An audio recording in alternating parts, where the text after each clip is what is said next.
Hi guys, Dave here. Dave's LFC Chats. I've got a legend with me today, all the way from Moscow. It's Alexey Yaroshevsky, Yaro for short, a sports reporter, RAWTAKE YouTube channel. What a channel! Check that out. We'll talk about that soon. The English voicer at Premier League, host of Oko Sport, and he is also, what is it, Yaro? I just A found massive Liverpool fan, first and foremost. As you can see with his top on, he's an absolutely huge. I met him last year in Liverpool, and he is a great guy. Okay, Yaro, welcome to the show. How are you? Thank you, sir. Thank you. I'm great. Can't wait for the football to be back. Yeah, it's crazy. I mean, the pandemic time, we were just talking a few minutes ago about this COVID-19 business. It is just surreal. It's absolutely surreal, isn't it? Yeah, the whole world has been put firmly on the ass. Everyone is just sitting and waiting until, this whole thing subsides and we can get back to our normal lives. But you know what? I'll tell you what, Dave. Actually, it's not entirely that bad. I've learned a lot of new stuff. I've learned to play a guitar. I've learned to cook some things. I've just, spent time with the fam. So there's a silver lining to everything. You made the best of it, basically. Yeah, I tried. Yeah, no, brilliant. But I'll tell you what we'll do. We'll have a quick chat about your YouTube channel, RAWTAKE, first, and then we'll build up, of course, to talk about the Super Reds. But RAWTAKE on YouTube. I had a look at some of your interviews. You've had some great interviews on there. The likes of UEFA president, Marat Safin, the tennis player, Roberto Carlos, Carambeu, the French defender. Who else did we have on there? Oh, the famous Roy Jones Jr. Roy Jones Jr., yeah. Marco Materazzi as well. So, yeah, I've had plenty of big names guys on the channel. That's for Absolute legend, Roy Jones Jr. Who was your favourite out of all of them? And Sol Campbell as well, of course. Yeah, Sol Campbell as well. I think the favourite was Marat Safin because he was very forthcoming and I didn't really expect him to be so honest and so open and so transparent on many things. And when I recorded this interview, I came back to the office to put it together. I had a feeling that this is going to be a hit. And so it was. I mean, it had like 120,000 views in a space of a week or something. And, it was quoted all over in Russia. Obviously, it was in Russian. But, I mean, I love that interview. This guy was absolutely sublime and phenomenal. What did he do? He won the US Open, I think, against Sampras. Did he, Pete Sampras? He did. He also won. That was ages ago, but he did, yeah. He also, I think he won the Wimbledon as well. Wow. Or reached the final. So he was flying. He's up there. Days. Yeah, he's a big fella, isn't he? He is. He's tall, man. He's like. I mean, you're not small, but I mean, he is tall. Yeah, he is like probably a head taller than me. Yeah. So as we said earlier, you also do the Russian Premier League. You're the voice for the Russian Premier League as well, worldwide. Just before the pandemic, the Russian Premier League decided that they want to put their football to the global masses, and they invited me to become their commentator. So I was the first ever English-speaking commentator for the Russian football, and still is. Like this coming weekend, when the Premiership in England restarts, the Russian Premier League restarts as well. So I might miss some of the games. I might even miss the first half of Everton against Liverpool because I'll be commentating a Russian Premier League game. But that's utterly enjoyable because I'm carrying it out to the world and I'm loving it, really. Yeah, no, I know a few of the teams. Obviously, Spartak Moscow, CSKA. I mean, they're famous names. The Russian league. Would the Russian league? It wouldn't have as much money. Obviously, it's the Premier League. Most leagues don't, but it has money though, doesn't it? The Russian league has a lot of money behind it, doesn't it? Well, it does, but obviously not anywhere close to the Premier League or La Liga or Serie A. That's where the big money is. Russian league is just it's progressing, but it's progressing at a very slow pace. There are some very positive movements within it because for a very long time, obviously, in the Soviet days, that football, this part of the world was majestic. I mean, Soviet Union or Russia as being the most part of it, won the first ever Euros back in 1960. Olympic gold in Sydney as well, Melbourne rather. So there was like a lot of proper football back in the days. But when the Soviet Union collapsed, obviously football became absolutely devastated. And the big problem is that we still, most of the clubs are financed by state companies which is absolute bollocks. It has to be private companies, Yeah. to have more money and to attract more players. But listen, we have the likes of Andrei Schürrle, who used to play for Chelsea, a World Cup winner with Germany. Yeah. He just left Russia, but he played for the whole season here. We have Benedikt Höwedes, who I wanted in Liverpool back in the days because he was amazing at Schalke, and he's playing with Lokomotiv for the last couple of seasons, I guess. So there are people coming here with stellar reputation, not world-class stars, but, it's getting there. There's obviously the level of football is improving, which is the most important thing. Yeah. So who is the top team in Russia or starting the new season? Is it CSKA? Zenit St. Petersburg. Zenit Petersburg. Sorry, Zenit would be. They're always in the Champions League as well, so I know them. Yeah, I think he used to have the Hulk playing for them, didn't he? Yeah, he did. He did play back in the days. Arshavin as well, who used to play for Arsenal. He came out from the Zenit system as well. They won the title last season, and I think they are 9 points ahead this season. We had the same situation as the as the English Premiership. So it stopped. I think it's 9 or 10 games to go, and Zenit are 9 points ahead in the league. So it seems that they are walking it, but you never know. Crazier things happen in football. Yeah, exactly. Well, good luck with your career with the football, my friend, and worldwide. I've no doubt you will be an absolute success. Okay, we're going to get stuck into the Super Reds, Liverpool FC. Get in. Okay. Can you believe it? I mean, it's 30 years, 3 decades, Yaro. I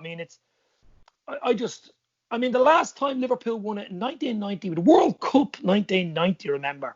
I was just thinking today, Ireland had quite a good team then. Jack Charlton's team, we got to the quarterfinals in Italy. Italia 90, I think you might remember it. But that's the last time. If someone would have turned around to me and said, that's the last time Liverpool are going to win the league, I would have said you're joking. I just wouldn't have believed it. It would have been impossible to believe. But just the way things happened, we were close 3 or 4 times, to winning it. Should have won it maybe last year, a point off, record points total. But this year, we've just blown everyone away. What do you think of Klopp, the team he has this year? It's unbelievable, isn't it? Well, yeah, I recently read a comment by one of the former Liverpool players and a very strange man as well. You know who I'm talking about, who said that this team might not be the best ever. I'm like, I know. What the hell are you saying, mate? This is probably the best Liverpool team that I've seen with my own eyes. We've discussed it a lot with my red mates here in Russia. You remember the likes of Gerrard. You remember the likes of Kenny Dalglish, who was way before that. But listen, individually, players were very strong. Liverpool's always had, even in a shit team, there was always a big star, an absolute, wizard among the ranks. But if you take the team combined, I do think that this is the best team, at least that I have seen in my lifetime. And you know what? I know that we're all waiting for this title to be lifted by Jordan Henderson at an empty Anfield or a full Anfield. It doesn't really matter. He's still going to lift it. Everyone is waiting for that among us Reds anxiously. But I personally wait for it probably even more, because I've always had a feeling that I'm cursing Liverpool in a way, because I started supporting Liverpool proper in the 1991 season when they were still title holders, but they've never won it ever since. So I've been supporting the club ever since then, and the club has never won the title. I mean, we've won the Champions League twice. We won plenty of cups along the way, but not the Holy Grail. Yeah. So when that happens, I'll be maybe just a little bit happier than many Liverpool supporters across the planet. Well, have you any plans to do what you're doing? Do you have a bottle of champagne in the fridge, or what would you do, or what do you think? Well, I made a bet with a couple of supporters at the beginning of the season that if Liverpool wins the league, I'm going to paint my beard purple. I can't wait to see that. I'll do that. Make no mistake about it. I'll do that. I'll keep my promise. I'll keep my end of the bargain. I absolutely believe you. I believe you. You know why purple? Because it's the last season's third kit, which I absolutely loved. Yeah. Actually, I wanted to do it last season, but Liverpool ended up winning the Champions League, not the Premier League. And then I said, okay, if it wins the Premier League this season, I'll do it again. Well, so I'll do it. But even though what you were saying, I know the comment you're talking about, an ex-Liverpool player. I won't mention his name, but I know who you're talking about. But I actually tweeted him back and said, it's very hard to judge a team halfway through its journey, its project. Like Klopp's going to be here till 2024 at least, hopefully longer, but you know what I mean, his contract. So how can you judge a team in progress? If you only judge a team after it's finished, you know, it's finished its life cycle. It's hard to say. You know, the team's life cycle is a very relative term, I have to say, because there's always, you know, movement. Players come and go. Imagine like this team has a Kylian Mbappe or a megastar in the next couple of years, not necessarily next season, but maybe a season after that. That changes the game. That changes the complexity of the team. The whole talk about Timo Werner, you know, the reason I wasn't really upset, because to inject him into the team, you would have to break up the magic 3 in front and make it a 4 or some other formation, you know. What we have now is exactly the same team which won the Champions League last season. And people sometimes think that this was not a major achievement. Like they look at the final and say, okay, Spurs were nowhere to be seen, which is bullshit because the Spurs were all over us for 60 minutes and I was biting my nails off in the stadium. You know, they were really, really good at certain stages of the game until the big div put it away and sealed the title for us. But in any case, we do remember Barcelona, the major grand team of European football, with Leo Messi and everyone else. We thumped them at Anfield 4-0. Oh. But listen, the funny thing is, and that's the best part of the story, and that's why I vehemently disagree with the person we discussed a minute ago, is because the title, well, not won yet, but it will be won in a matter of days. The title this season will be won by the exactly same team. 0 changes. With the exception of, you know, some rotation in the back, with Matip being a more or less regular starter last season.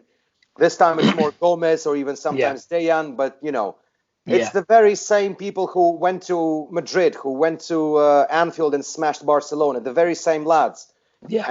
And they just walked this league. They left absolutely 0 chances to everyone. How can you even dare to say that this is not the greatest Liverpool team ever? Yeah, true. And another thing as well, you just hit it on the head there. Klopp doesn't particularly go for individuality or players. He likes the group. He likes, you know, the whole group and treats it all as one organism. You know what I mean? Like one unit, basically. And that's why you're probably right about Werner. If you bring even Coutinho now, there's a lot of talk about. I just can't see Coutinho either because of the fact that he just upset the whole. You know, I just can't see it. I actually can. You know, the thing is, well, I mean, it's not for the sake of, you know, banter or a disagreement. It's just that I do believe that he still possesses a lot of quality. You know, what happened with him in Barcelona, what happened with him at Bayern is not a reflection of his talent. He is a very talented footballer. Will he make, you know, our options richer? Of course. Will he make our creativity better? Without question. You know, the big question is, how do you inject him into midfield? Because if you look at the front 3, these guys seem like immovable, right? You can get Amin Amino or, I don't know, a Shaqiri. Oh, God, Shaqiri, he actually exists. Yeah, I forgot. You can get them to come on as a substitute at a certain stage in the game. I mean, even the Barca game, remember Shaqiri's contribution to that was unbelievable. Pretty intense. But overall, there is a bit of flexibility when it comes to the midfield 3 or a midfield 4 or whatever you want to, you know, line up. And Coutinho could do the job there. I mean, if we get him on a loan, if we don't have to pay 100 mil for the guy that we sold for 150 or whatever, I would take that. I mean, why not? Yeah. No, I'm not about sour grapes. I'm not about sour grapes. No. Like, I wouldn't take Michael Owen back from Manchester United. Yeah. No, for sure. Yeah. I mean, even if Torres went back from Chelsea to us, it's easy to forgive. I mean, come on, they're professionals. Their main job is to get on the pitch and score goals. If Coutinho does that, who on earth would remember the back strain or whatever, you know, the Barca move? I know what you mean. It would only take 1 or 2 good games for everybody just to forget about. You know what I mean? Of course. Yeah. I mean, it's built up the last 2 or 3 weeks, and it's from a little small thing right up even till today. Oh, he's in talks and all. I don't know what to believe, but it's possible. It is possible. It's possible. Why not? Yeah. So anyway, Premier League starts Wednesday. City play Arsenal. Sheffield. Come on, you Gunners. Sheffield. Yeah, well, what do you think of that game? Do you think Arsenal? I think they might have a chance.